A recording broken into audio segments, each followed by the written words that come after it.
National interest سے مراد یا قومی مفادات سے مراد بنیادی طور پہ وہ مفادات ہوتے ہیں جس میں ایک ملک میں رہنے والی مختلف قومیتیں، زبانیں، بولنے والے لوگ، مختلف مذاہب کے لوگ یا مختلف سیاسی جماعتیں تقریباً ایک رائے رکھتی ہوں اور ان کا تحفظ کرتی ہوں۔ مثال کے طور پہ پاکستان میں تحریک انصاف، پیپلز پارٹی اور نون لیگ میں بہت شدید اختلافات ہیں، لیکن اگر انڈیا میں مسلمانوں پر ظلم ہوگا تو سب مل کر ایک زبان ہو کر کہیں گے، انڈیا میں کشمیریوں پہ ظلم ہوگا تو سب مل کر اس پر ایک ہی موقف رکھیں گے، سب اس کی مذمت کریں گے۔ بالکل اسی طرح اگر فلسطین میں مسلمانوں پہ ظلم ہو رہا ہے تو ان کی سب کی ایک رائے ہوگی۔ یا اسی طرح اگر امریکہ فرض کرو پاکستان سے امریکہ نے پیسے لے لیے اور F-16 فراہم نہیں کر رہا، F-16 جہاز فراہم نہیں کر رہا، تو چاہے پیپلز پارٹی ہو، نون لیگ ہو، کوئی بھی ہو، وہ سب اس پر بولیں گے۔ اسی طرح امریکہ اگر یہ کہے کہ پاکستان کو اپنا نیوکلیئر ویپنز ختم کر دینے چاہیے تو پیپلز پارٹی، نون لیگ اور جماعت اسلامی، MQM، پیر پگاڑا کی پارٹی، جتنی بھی پارٹیاں، ان میں جتنے بھی اختلافات ہوں وہ ایک ہی یک زبان ہو کر وہ کہیں گے۔ عموماً جو قومی مفادات کے حوالے سے جو ہمیں اتفاق رائے نظر آتا ہے وہ جنگ کے دوران اسپیشلی نظر آتا ہے۔ اسی طرح جیسے مثال کے طور پہ جب 11 ستمبر 2000 میں امریکہ پہ حملہ ہوا تو وہاں پہ جو ریپبلکن پارٹی ہے اور ڈیموکریٹک پارٹی ہے ان کے آپس میں شدید اختلافات ہیں، لیکن دونوں القاعدہ کے خلاف لڑنے کے لیے جو ہے وہ ایک پلیٹ فارم پہ جمع ہو گئے اور اپنے اختلافات کو انہوں نے بھلا دیا۔ اسی طرح انڈیا اور چائنا کی دشمنی آپس میں چلتی ہے۔ کل اگر چین انڈیا کے کسی خطے پہ حملہ کر دے یا انڈیا کے کسی علاقے پہ حملہ کر دے تو انڈیا میں کمیونسٹ پارٹی ہے، کانگریس پارٹی ہے، بھارتیہ جنتا پارٹی ہے، اسی طرح سماج وادی پارٹی ہے، عام آدمی پارٹی ہے اور بہت ساری پارٹیاں ہیں، سینکڑوں کی تعداد میں وہاں پارٹیاں ہیں۔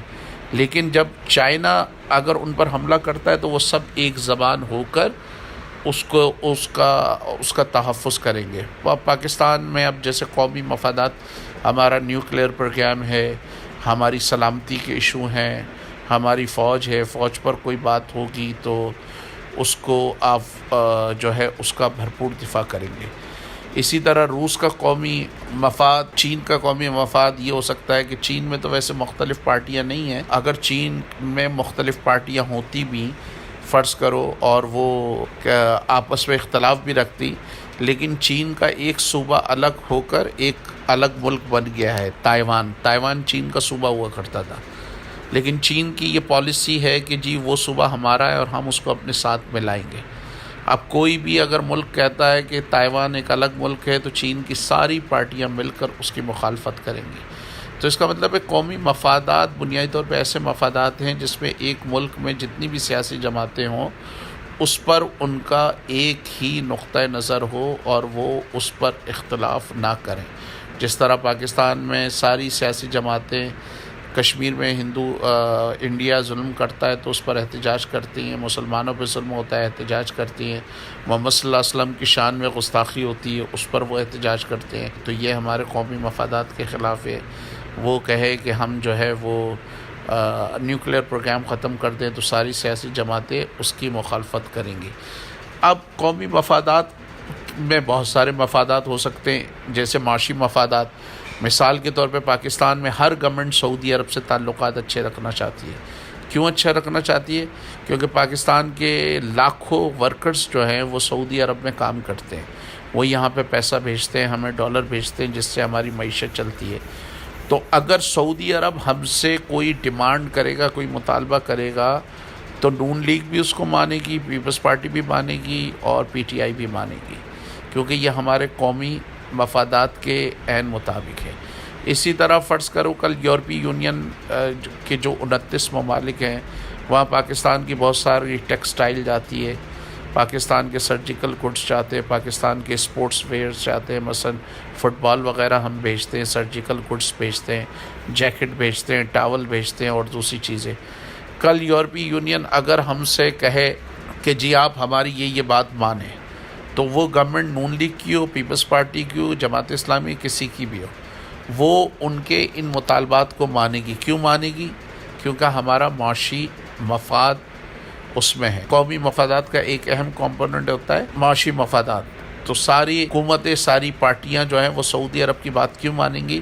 اس لیے کہ سعودی عرب ہمیں سستا، ہمیں ادھار تیل دے دیتا ہے، ہمیں وقت پڑتا ہے تو وہ قرضہ دے دیتا ہے، اسی طرح ہمیں وقت پڑتا ہے تو سعودی عرب ہمیں پیسے دے دیتا ہے، اور ہمارے بہت سارے جو پاکستانی ہیں وہ وہاں پہ کام کر رہے ہیں، محنت کر رہے ہیں۔ پھر اس کا قومی مفادات کا ایک اور اہم کمپوننٹ ہوتا ہے اسٹریٹجک مفادات۔ اسٹریٹجک مفادات سے مراد یہ ہے کہ پاکستان کی چین سے بڑی گہری دوستی ہے۔ کیوں؟ اس لیے کہ انڈیا چین کا بھی دشمن ہے، انڈیا پاکستان کا بھی دشمن ہے۔ انڈیا بہت بڑا ملک ہے اور پاکستان اس سے اکیلا نہیں لڑ سکتا، لیکن چین اگر پاکستان کے ساتھ ہو تو لازمی بات ہے کہ جو ہے پاکستان کو انڈیا سے لڑنے میں آسانی ہوگی، یا انڈیا پاکستان پر حملہ کرنے کی کوشش نہیں کرے گا۔ تو پاکستان کے اسٹریٹجک مفاد سے مراد یہ قومی سلامتی کا مفاد، ہمارے تحفظ کا مفاد، کہ ہمارا تحفظ صرف اس صورت میں ممکن ہے کہ ہم چین سے اچھے تعلقات رکھیں۔ اس لیے پاکستان میں کوئی بھی گورنمنٹ آتی ہے وہ چین سے تعلقات کبھی خراب نہیں کرتی، چاہے فوجی گورنمنٹ ہو، چاہے مشرف کی گورنمنٹ ہو، زرداری کی گورنمنٹ ہو، نواز شریف کی گورنمنٹ ہو، ایون عمران خان کی گورنمنٹ ہو، کسی نے بھی چین سے تعلقات خراب نہیں کیے۔ کیوں؟ کیونکہ چین ہمارا پڑوسی ملک ہے، نمبر 1، نمبر 2 ہماری ہیلپ کرتا ہے، نمبر 3 یہ ہے کہ چین بھی انڈیا کا دشمن ہے اور پاکستان بھی انڈیا کا دشمن ہے۔